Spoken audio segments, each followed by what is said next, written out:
আজকে সকালে ছিল খুবই কুয়াশা। কাজে বেরোনোর সময় রাস্তাঘাট ঠিক মতো দেখাই যাচ্ছিল না, সেই সঙ্গে প্রচণ্ড ঠান্ডা। কে বলবে, এখন সকাল 10টা বাজে। যাই হোক, কোনো রকম করে তো পৌঁছলাম। আজকে মার্কেট যাওয়ার ছিল না, মান্থ এন্ড ছিল, তাই ডিপোতে গিয়ে বসেছিলাম ক্লোজিং করার জন্য।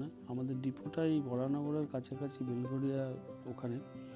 যখন 3টে বাজে তখন কিছুটা রোদ বেরোলো, তারপরে ছুটলাম কিছু খাওয়ার উদ্দেশ্যে। হালকা ফুলকা কিছু খেতে হবে।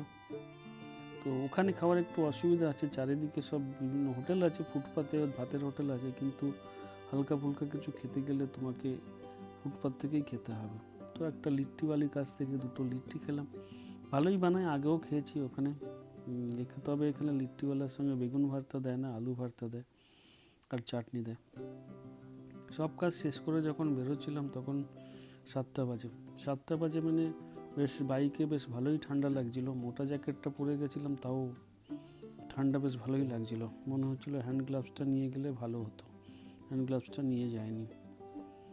যাই হোক, আমাদের তো জীবনটাই এরকম, সেলসম্যানদের ঠান্ডা গরম শীত এরকম চলতে থাকে।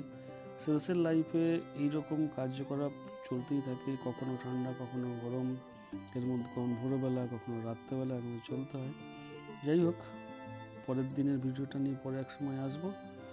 আপাতত ভিডিওটা ভালো লাগলে একটু লাইক করে দেবেন। Thank you.